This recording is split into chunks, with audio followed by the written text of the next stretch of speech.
Okay, here's a few problems on 4.7 on solving rational equations. So on this, there's a lot of different ways to do it.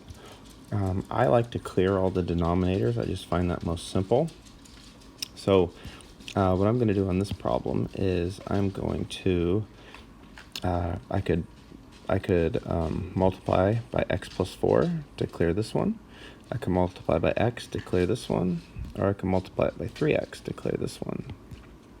The way we've done it in class is we've already multiplied this problem by x and see how it works out. So let's try it by something different from another vantage point to see how you still get the same answer.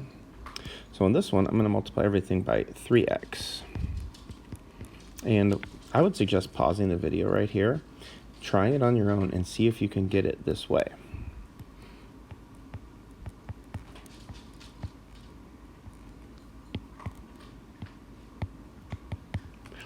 Okay, 3x times 2 is 6x over x plus 4 minus, I'm going to have 3x over x, and then I'm going to have 6x over 3x. Now there's some simplifying here that I can do before we get rid of any other denominators, because x divided by x here goes away, those cancel. And then these ones right here also cancel. And I can do 6 divided by 3, giving me the number 2. Then what I'm going to do is I'm going to add 3. Now I only have one more denominator to clear, and that's x plus 4. So I'm going to multiply both sides by x plus 4.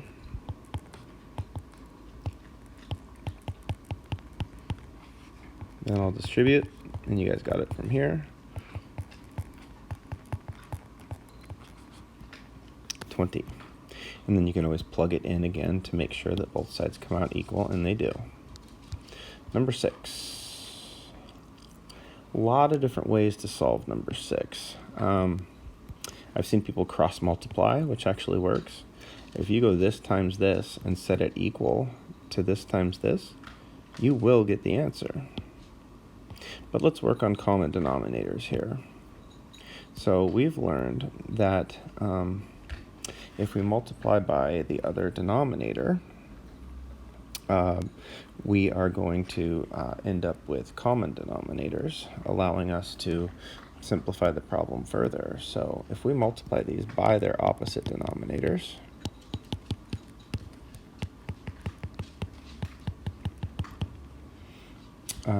here we are. So that would give me FOIL on both sides.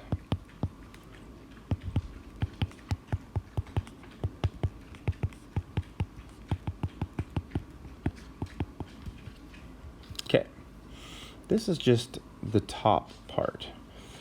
So right now I have the same denominator on both sides, which allows me to just focus on the numerator. And technically what we're doing is we're multiplying both sides by x minus 2x plus 1.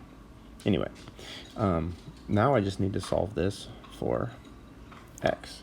Again, since they have the same denominator on both sides now, I'm able to look at it like this. So what do we have? We're going to combine our like terms.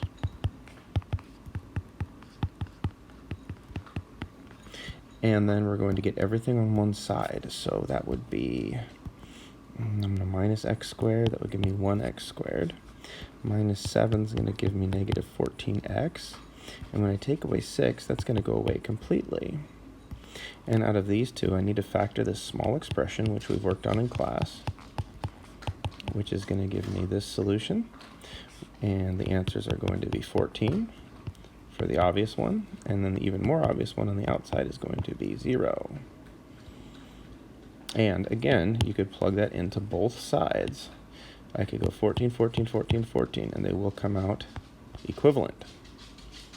All right, so looking at this one, I know I need to clear the denominators. We have a bit of luck here that x minus 4 is part of both of them. So I'm going to multiply everything in this problem by x minus 4.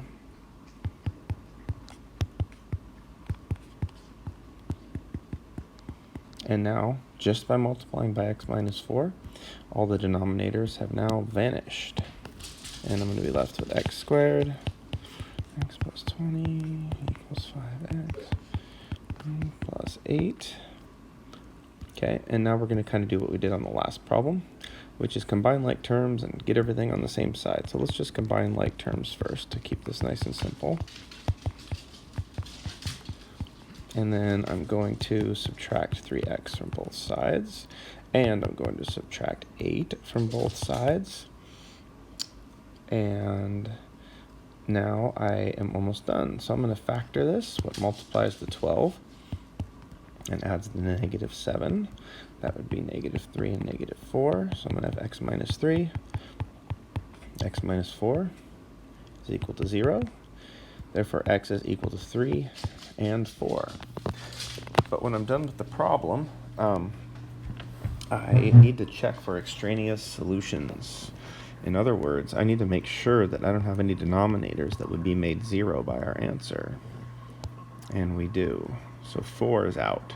And the answer is just going to be 3. And again, we could plug that in and see how it comes out equivalent. Last one. Got kind of a bigger one here. If I had one suggestion on this test is before you start just about any given problem, see if there's anything that you can factor. So I quickly scan here, here, here, here, here. None of those I can factor, but I can factor this.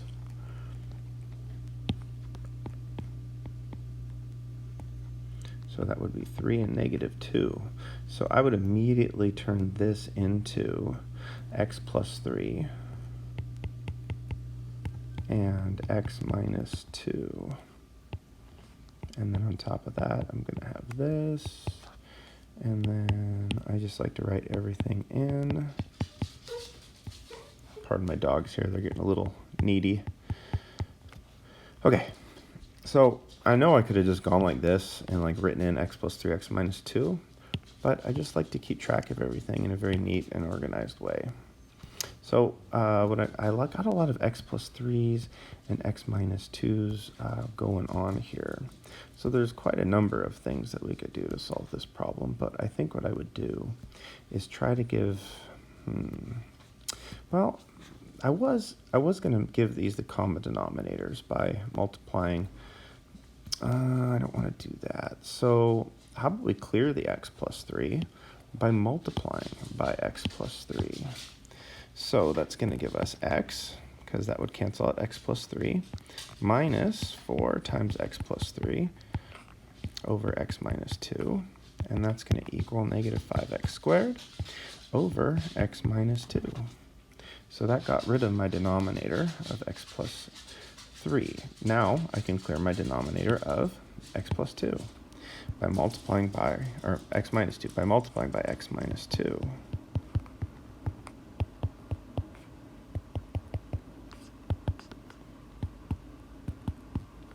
Getting there.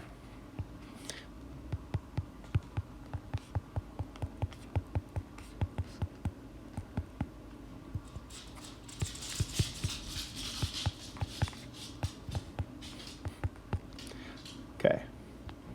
And now I have 6x squared minus 6x minus 12 is equal to 0.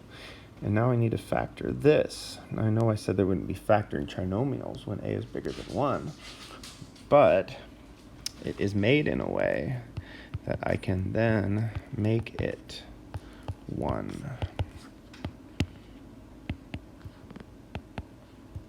So that would be negative 2 and positive 1. So my answer is x equals 2 and negative 1. Looking up here for extraneous solutions, I can see right here that 2 is no good. So that one's out. So when I look here, it looks like negative 1 isn't a problem. I would double check this because it's not immediately visible, but I can see right here negative 1 is not a problem. So x is going to be equal to negative 1, and I better go because my dogs are going crazy. But I hope that that helps with 4.7 and solving those equations.